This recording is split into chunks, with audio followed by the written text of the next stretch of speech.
¿Alguien sabe lo que es el lupus? ¿Alguien ha escuchado del lupus? ¿Alguien ha conocido a alguien que tenga lupus?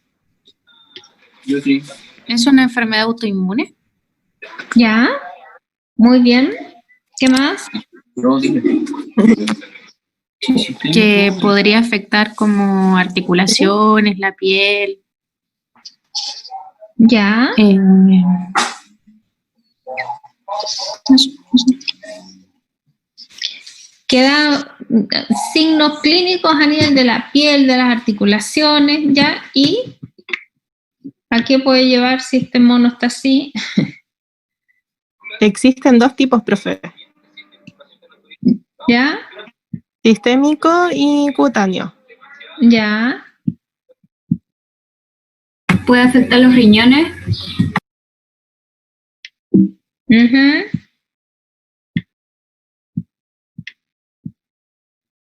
Y puede llevar una insuficiencia renal. Por eso lo estamos viendo antes de la insuficiencia renal. Bueno, vamos a partir con el lupus eritematoso sistémico. Nosotros vamos a ver el sistémico, ¿ya? El objetivo es conocer la definición del lupus eritematoso, identificar los aspectos generales de la patología, conocer el tratamiento para los pacientes con lupus LES y realizar la gestión del cuidado de pacientes con lupus eritematoso sistémico, ¿ya? También para esta clase pueden complementarle y leer la guía clínica del lupus, ¿ya? A modo general, a modo de información, decirles que el lupus en general tiene una base o un componente genético, ¿cierto? Que tal como ustedes dijeron, tiene un comportamiento autoinmune de evolución crónica. ¿Qué quiere decir esto? Que el mismo cuerpo, ¿cierto?, va a generar algunos anticuerpos que son específicos y van a causar todo este tipo de manifestaciones clínicas que a la larga puede llevar algunas alteraciones, ¿cierto?, que van a ir progresando en la medida que la enfermedad progresa y que pueden llegar finalmente a un daño renal crónico. El que sea una enfermedad autoinmune, ¿cierto?, y de evolución crónica, quiere decir que los pacientes, aunque ellos hagan un brote, por ejemplo, a los 10 o 11 años y después tengan un periodo de remisión, ellos se van a comportar como eso, una enfermedad crónica que frente a cualquier agente, ¿cierto?, cualquier estímulo, pueden reactivar su enfermedad. No es una enfermedad que se va a erradicar nunca y que por lo tanto siempre va a estar latente. Un alto porcentaje de los pacientes con lupus eritematoso congénito, alrededor del 75-90% de los casos, o sea, alto, desarrollan un compromiso renal que puede ir progresando a través del tiempo. El daño renal no es un daño que ocurra de un momento para otro ni de un año para otro, sino que es una evolución lenta, ¿cierto?, en donde los parámetros del riñón o de las funciones del riñón se van comprometiendo lentamente, ¿cierto?, hasta que los pacientes requieren de algún tipo de terapia de sustitución renal. Llámese hemodiálisis, peritoneodiálisis, o finalmente el trasplante renal en los casos terminales. Aunque se entiende que la hemodiálisis y la peritoneodiálisis también es una situación terminal del paciente renal. Lo que provoca este daño a nivel del riñón es una nefritis lúpica, ¿cierto? Como lo vimos en las clases anteriores, hay una alteración a nivel del glomérulo, hay alteración en la membrana del glomérulo que hace que se produzcan daños a nivel de la filtración glomerular y aparezcan estos daños que pueden ser incipientes y que pueden llevan a la cronicidad. El lupus eritematoso sistémico es una enfermedad que da preferentemente en las mujeres. Esta es una patología netamente más marcada en las mujeres, tal vez una de las que pocas de las que hemos visto en el transcurso de todos estos meses que partió el curso desde marzo ahora. Así que hay que estar atentos a la aparición de ella en este grupo. Y el 15% de los casos del lupus podría ser diagnosticado durante la infancia. El lupus eritematoso sistémico, tal como su nombre lo dice, es una enfermedad que puede presentar fallas a nivel de distintos órganos, o sea, es una alteración multisistémica. ¿Hay alguien que tiene prendido su micrófono? Si lo puede apagar, por favor. Generalmente, tal vez los parénquimas que más se ven comprometidos son a nivel de las articulaciones, a nivel del riñón, a nivel de las pleuras, ¿cierto? Y a nivel del sistema cardiovascular, porque también estos pacientes hacen un síndrome hipertensivo importante, ¿cierto? En donde hay una hipertrofia a nivel del ventrículo, una hipertrofia ventricular. Bueno, y lo otro, tal vez lo que más uno identifica dentro de los pacientes con lupus es estas alteraciones o estas manchas a nivel de la piel que van a estar presentes y se exacerban en estos periodos agudos de la enfermedad. La fiebre y las manifestaciones cutáneas se presentan en la mayoría de los casos y generalmente alrededor del 90% de los casos. Son frecuentes, como les digo, las manifestaciones articulares, como los episodios o compromisos nefrológicos, y en general el manejo de estos pacientes, el tratamiento médico, es un tratamiento inmunosupresor que es agresivo en el sentido de las drogas que se usan. Estamos hablando de drogas inmunosupresoras, ¿cierto? Y que se van a usar por un tiempo bastante prolongado. La remisión de la enfermedad se considera la ausencia de signos clínicos de la enfermedad, o sea, que no tengamos ninguna manifestación a ninguno de estos sistemas, una función renal normal con exámenes de orina que sean normales, y una proteinuria menor a 10 miligramos por metro cuadrado. Y los anticuerpos anti-ADN negativos. Esta es una enfermedad que tiene anticuerpos y que deben buscarse en la etapa activa de la enfermedad, porque muchas veces si la enfermedad está en periodo de remisión y los pacientes están, entre comillas, asintomáticos, lo más probable es que estos anticuerpos salgan negativos.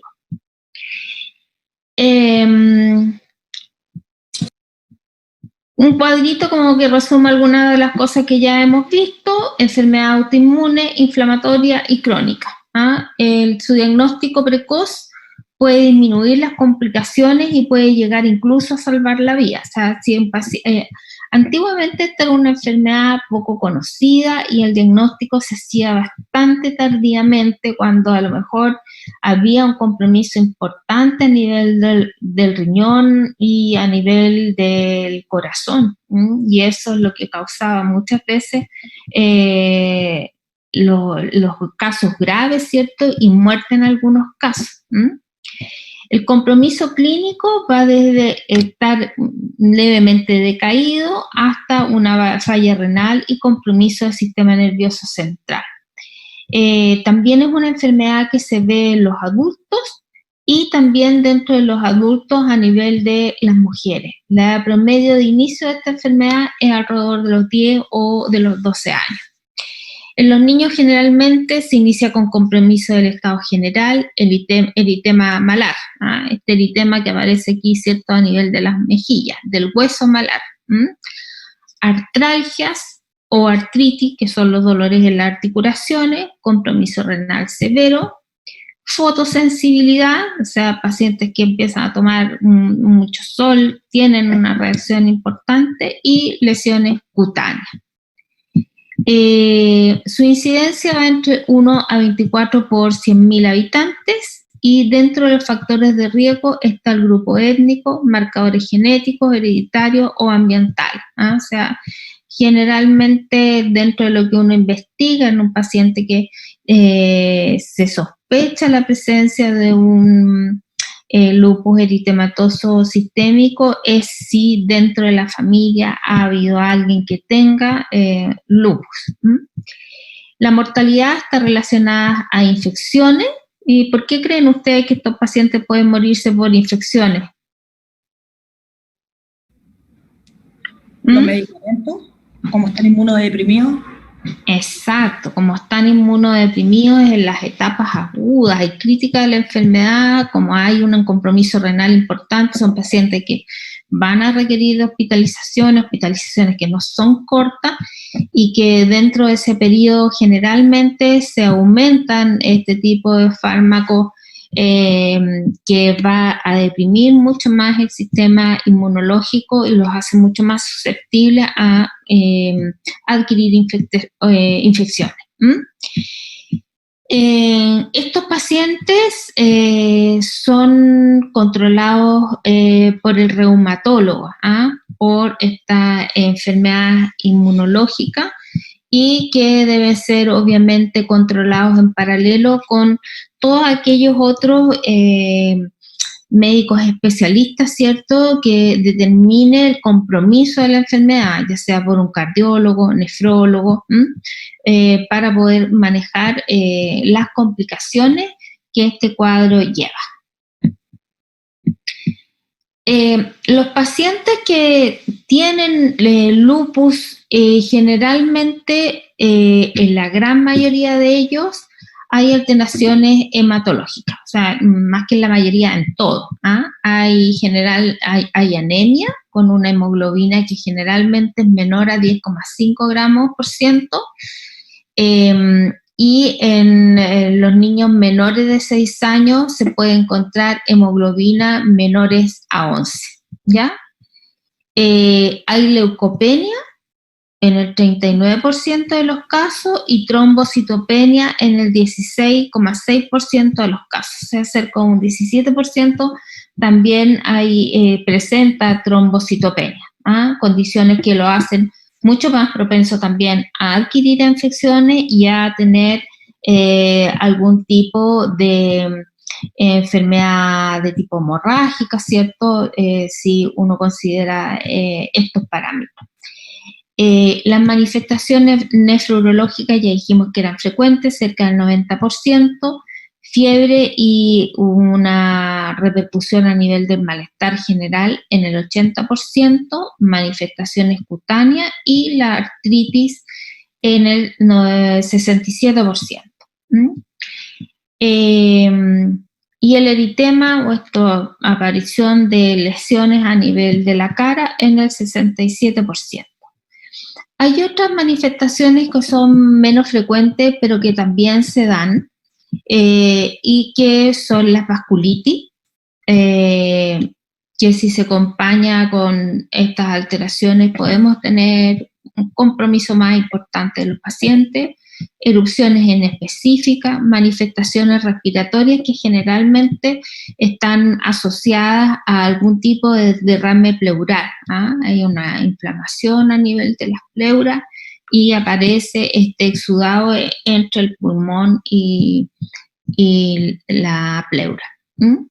Manifestaciones cardiovasculares, y dentro de esa, una de las más importantes es esta hipertrofia ventricular, que es secundaria a cuadros de hipertensión asociados, ¿cierto?, a las alteraciones nefrourológicas. Pericarditis, anemia hemolítica y el derrame pleural.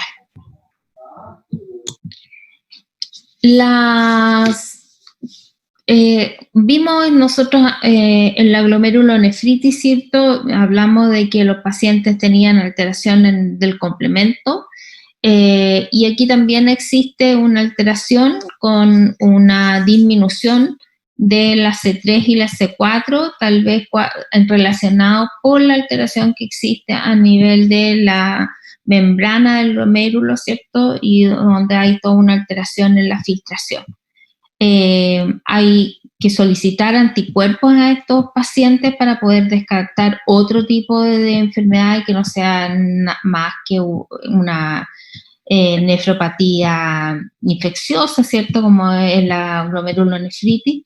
Y aquí hay que pedir los anticuerpos antinucleares que en general dan positivo y el DNA nativo que da positivo casi en la totalidad de los pacientes. Tal vez esto es lo que va a ser el diagnóstico. Y como les vuelvo a repetir, muchas veces estos anticuerpos se toman 1, 2, 3 veces y los pacientes salen negativo, negativo, negativo, hasta que finalmente se hacen positivos en algún momento en donde la enfermedad está bastante activa.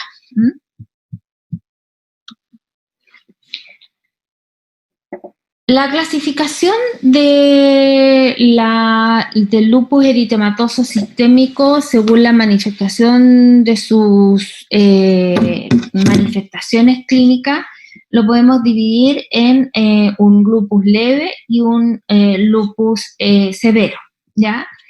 El lupus leve en aquellos pacientes que solamente van a manifestar fiebre, decaimiento, pueden tener un rash que no es tan específico como este eritema malar, hay artritis, derrame pleural o pericárdico leve, ¿no? Y en los pacientes que se van a clasificar como severos son, aquellos pacientes que presentan una nefropatía, presentan anemia hemolítica, tienen un púrpura trombocitopénico, vale decir, las plaquetas están alteradas y hay microhemorragias, ¿cierto?, a nivel de la piel o de otros tejidos, ¿cierto?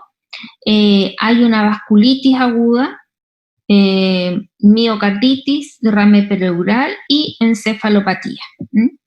Ahora, frente al cuadro de la nefropatía, que es una de las complicaciones que se da con mayor frecuencia en estos pacientes, la OMS también hace una clasificación de la nefropatía lúpica asociada al lupus y la divide en 6 grupos o 6 clases, en donde la nefropatía lúpica 1 es aquella que tiene cambios mínimos en lo que es función del riñón. La clase 2 hay una glomerulonefritis que es proliferativa, mesengial, que está la alteración a nivel de estas células del mesenquio, ¿cierto? Que son que mantienen y tienen la estructura del nefrón.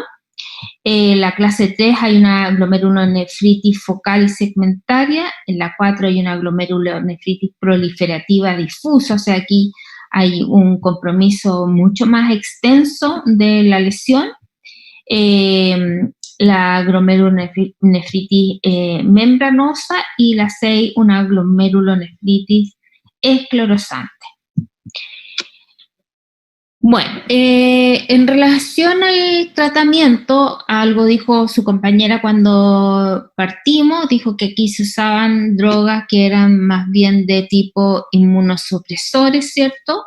Y que en realidad va a depender, hay unos que se ocupan, ¿cierto?, como base de la enfermedad y que son los inmunosupresores, los corticoides, pero hay otros que se van a ir usando dependiendo de la complejidad y de las complicaciones que el paciente pueda tener en el transcurso de la evolución de su cuadro. Hay uso de corticoides, ¿cierto?, que también es un inmunosupresor, inhibe la respuesta inflamatoria, ¿cierto?, y los mecanismos de defensa, y dentro de eso la prednisona es el fármaco que se usa con mayor frecuencia, ¿ya? La otra alternativa es la metilprednisolona, ambos medicamentos lo ocupan por tiempos muy prolongados. Después inmunosupresores, que son en el fondo tratamiento antineoplásico, como la acitropina, la ciclofosfamida, entre otros. Se puede usar gamma globulina si los pacientes hay una pérdida importante, ¿cierto?, de proteínas por esta falla a nivel de la filtración y del daño a nivel del glomérulo. Se puede usar heparina de bajo peso molecular en aquellos pacientes en donde hay un mayor riesgo de... ¿Aló? ¿Qué pasó? Chicos, apaguen su micrófono.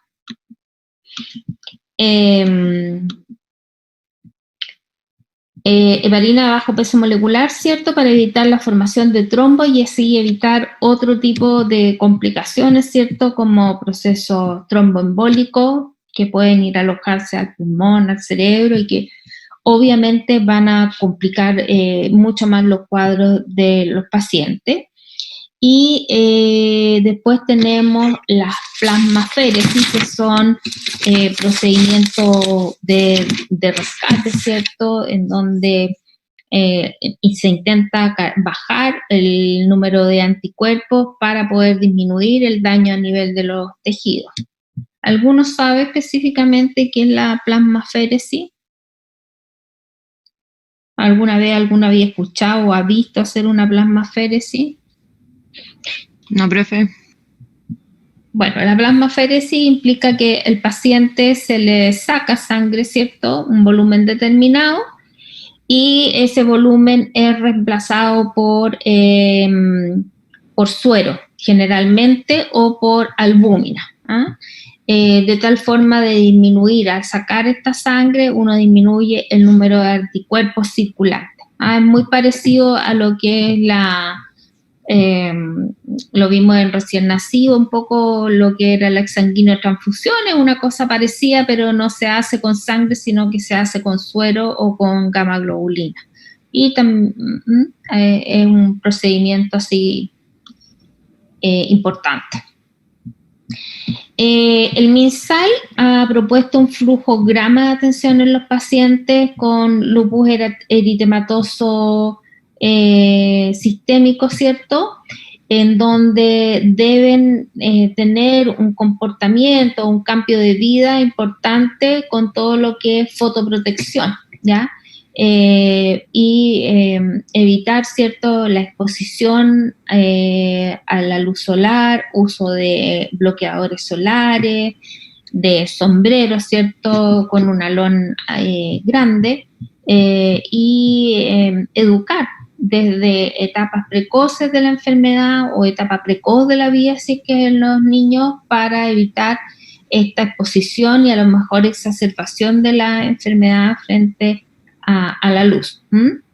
Se pueden usar terapias de comodificadores también para evitar este tipo de alteraciones. En los lupus eritematoso leve o moderado, lo que se ha postulado para el manejo de estos pacientes es el uso de AINES, algún otro tipo analgésico. Imagínense usted que los pacientes que tienen fundamentalmente artritis o ¿cómo se llama? Se me fue la onda. Tienen dolor a nivel articular. Hay un dolor y un malestar general causado por el dolor que hay que manejarlo. Ahora se usa prednisona, ya lo vimos en la diapositiva anterior, como para disminuir este cuadro inflamatorio agudo, ¿cierto? En dosis bajas, pero de uso permanente. También se usa la hidrocloroquina, que ha estado muy de moda últimamente con el tema del COVID, ¿cierto?, en donde la hidrocloroquina también es un medicamento que tiene propiedades desde el punto de vista antiinflamatorio, pero que también tiene bastantes problemas en su uso y su uso debe ser por tiempo prolongado porque demora en tener un nivel plasmático eficiente, demoran en que el paciente alcance a tener estos niveles plasmáticos adecuados y pudiera causar daño y acentuar los daños a nivel del hígado y del riñón, ya que en uno se metaboliza y por el otro se elimina. Por lo tanto, si tenemos un fármaco que se metaboliza, se elimina en órganos que están dañados ya por la enfermedad, pudiera ser todavía aún más contraproducente. ¿Lo vamos a dejar hoy día? Y lo otro que se usa es el metotrexato, ¿cierto? Que también es un inmunosupresor de primera línea que también se usan en tiempos prolongados, ¿ya? Ese es como el tratamiento del LES, ¿ya? Ahora, para los graves, se mantiene la hidroquinolona, la prednisona en dosis alta, metilprednisolona, se usa ciclofosfamida, la se me olvidó ese nombre, acitropina, que ambos son inmunosupresores, y el microfenolato, que también es otro inmunosupresor. O sea, aquí hay un tratamiento que es mucho más agresivo, ¿cierto? Y donde los pacientes van a estar a lo mejor más de 6 meses con un tratamiento que puede traer complicaciones derivadas de él.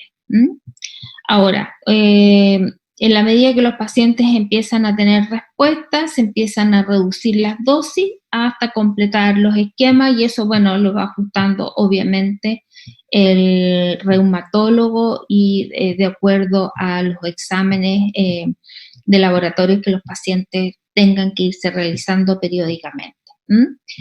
Y para los pacientes que no dan respuesta, están estos tratamientos de excepción, dentro de eso la plasmaféresis, las inmunoglobulinas y las terapias biológicas. Hoy las terapias biológicas, hace un tiempo ya esta parte, se están usando más frecuente tal vez de esta última fecha de esta guía clínica, porque se ha visto que los pacientes tienen una mejor respuesta al tratamiento y tienen una remisión de los síntomas de una manera más rápida que si se usan estos esquemas más tradicionales en el tratamiento.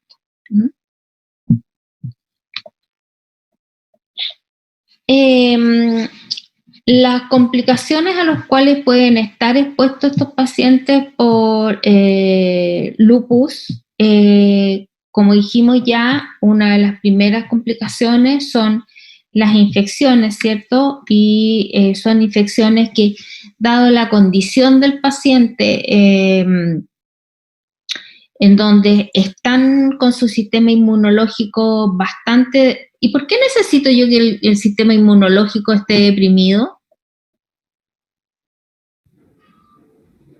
Para que pueda atacar ¿cuál es la palabra?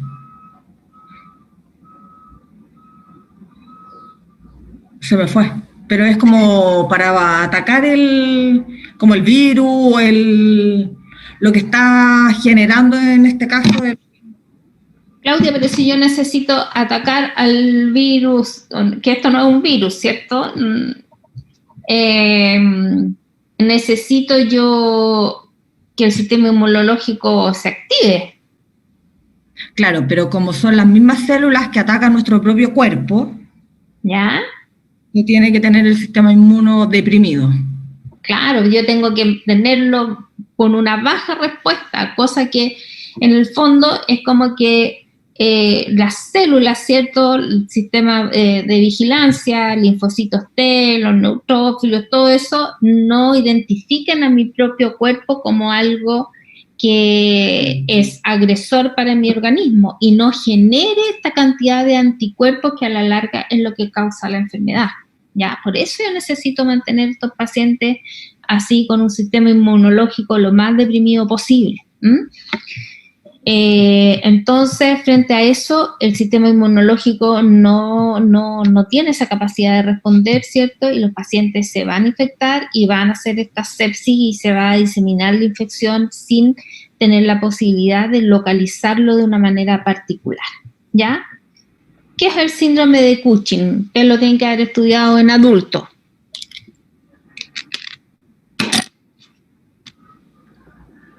¿Mm?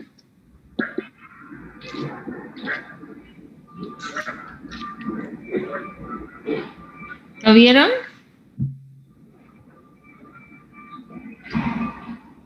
Sí. Es una afección que tiene, que ocurre en rigor por los altos niveles de cortisol. ¿Y dónde ocurre eso? ¿Y dónde tenemos altos niveles de cortisol? En las glándulas suprarrenales. ¿Ya? ¿Y dónde las estimulamos? ¿Cómo lo estimulamos?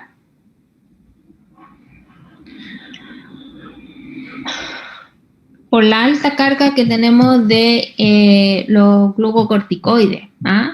Ese es el gran miedo de usar glucocorticoides, en donde puede haber una alteración de las glándulas suprarrenales con la aparición de este síndrome de Cushing.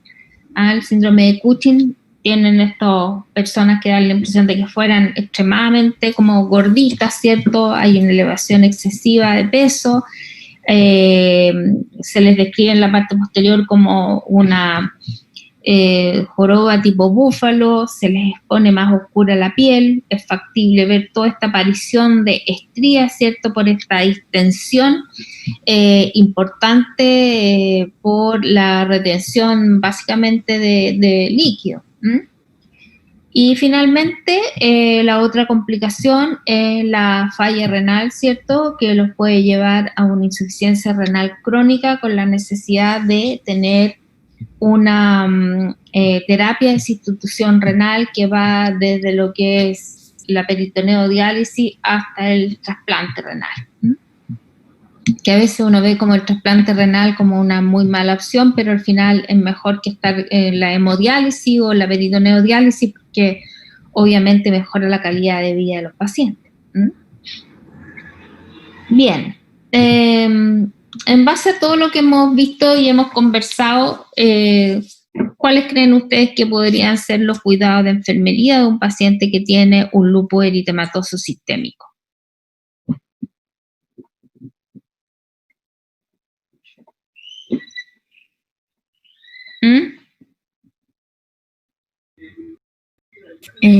Por ejemplo, que se cuiden de la exposición prolongada al sol, profe. Ya, muy bien.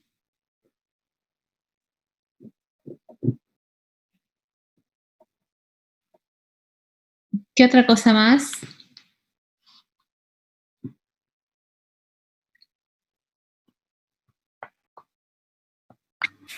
Profe, por ejemplo, en este caso, un niño que tenga 11, 12 años, así por sí solo, como él mismo que sienta que se está haciendo raro, sería como sobre, por ejemplo, apariciones de lesiones en la piel, ¿cómo empezar así? O Perdona, se entrecortó el sonido. ¿Qué? No te entendí, Cindy. ¿Cómo?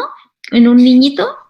claro, un niño que entre los 10, 12 años, cómo él, o sea, yo creo que los papás, claro, se deben dar cuenta, pero cómo él sabe que se empieza a sentir mal o empieza a desarrollar esos síntomas, o será porque empiezan con lesiones en la piel, así empezaría o no, como lesiones inesperadas en la piel, por ejemplo, o dolores de articulaciones.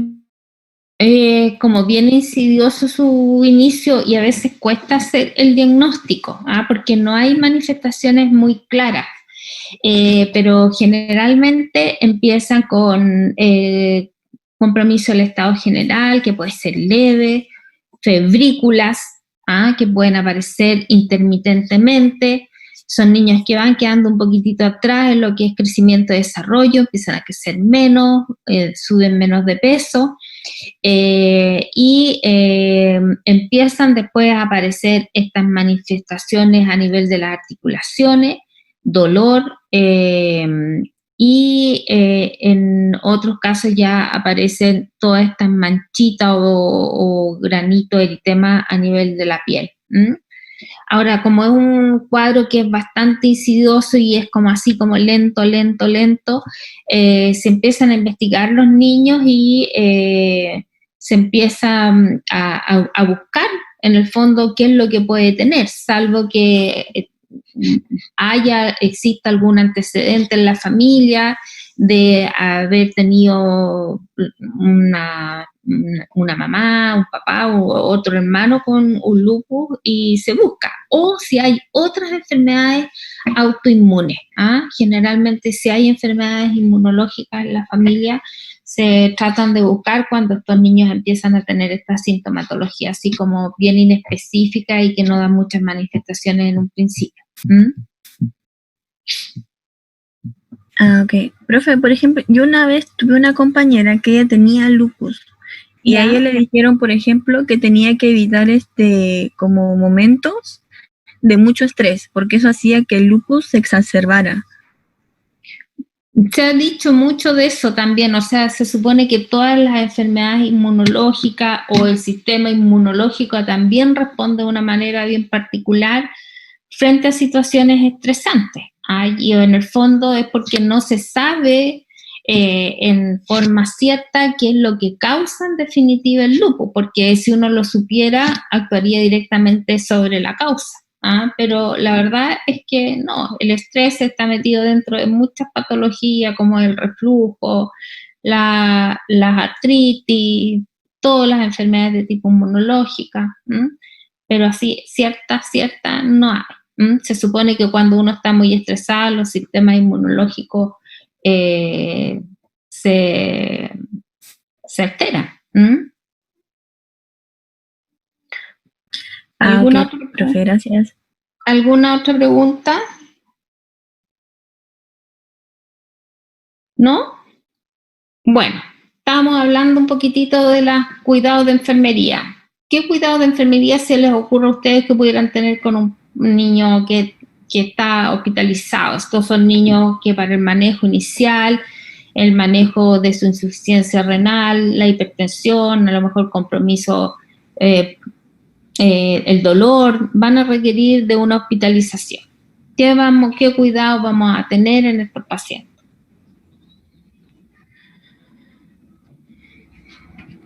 Yo en mi caso, profe, lo que haría sería mantenerlo en aislamiento por la alta probabilidad de que pueda contraer algún tipo de infección. ¿Ya?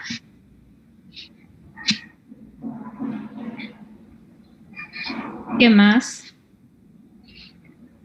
Si hace un cuadro de tipo nefrítico,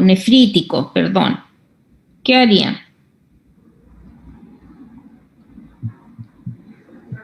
¿Sería un balance hídrico, profe, estricto? Como el manejo de peso también diario. Una dieta hipofóbica. Ya.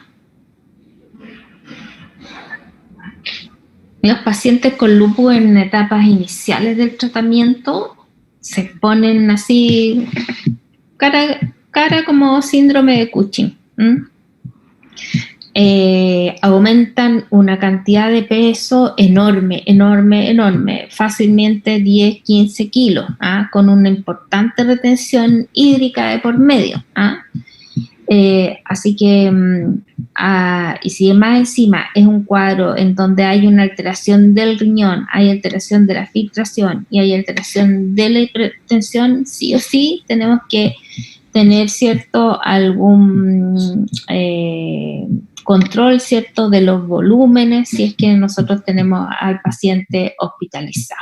Bueno, ¿cuáles van a ser estas actividades de enfermería? Como dijo su compañera, prevención de las infecciones, sobre todo en estas etapas agudas, crítica, cuando se está iniciando el tratamiento, debemos a lo mejor mantener con algún aislamiento, de tal forma, va a depender fundamentalmente de cuán inmunodeprimido lo tengamos en ese momento. Pero en el fondo, a lo que apunta esto es que una vez que ha pasado el cuadro y ha revertido, ¿cierto?, la sintomatología, sea un niño en donde tenga visitas al dentista de manera periódica, en donde no caiga la posibilidad de que tenga a lo mejor una caries, ¿cierto?, que se le hagan floraciones, sellados dentales, etcétera, ¿ya? Evitar exponerlo en contacto con personas que están teniendo enfermedades que puedan ser transmitidas y que en él puedan ser como de alto riesgo. La administración de los fármacos indicados, aquí es súper importante que una vez que el médico da las indicaciones, las mamás, ¿cierto?, el papá o quien cuida a esos niños, tenga un acompañamiento durante el tratamiento, de tal forma de que ella pueda o ellos puedan consultar frente a cualquier duda. ¿Qué hacen? ¿Cómo se administran los medicamentos? ¿Qué complicaciones pueden tener? ¿Cuándo a lo mejor omitir una dosis o cuándo no?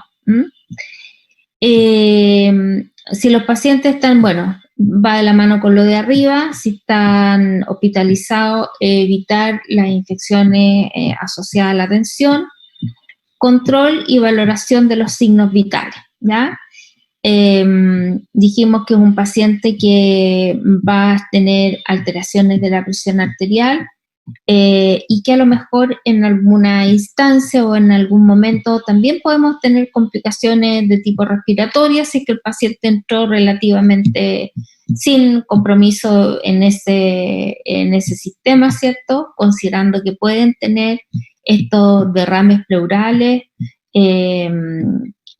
por esta retención hídrica importante y por el tipo de fármacos que se usan. Un trabajo multidisciplinario, el pediatra, el reumatólogo, el inmunólogo, el nefrólogo, la nutricionista, etcétera, dermatólogo. Una vez que los pacientes se les hace su diagnóstico, deben ser, generalmente lo va a hacer el pediatra general, y él debe derivarlo de manera oportuna al reumatólogo. No son pacientes que van a ser manejados desde el punto de vista de la pediatría general, o si fuera un adulto de la medicina interna, tienen que ser tratados por el especialista. Van a requerir obviamente este manejo de los inmunosupresores y esta educación de la cual yo me refería hace un momento atrás, que va a ser permanente y constante con la familia, sobre todo en la etapa inicial de la enfermedad. Bien, preguntas, dudas. No, eso es lo que les queríamos mostrar en relación al lupus.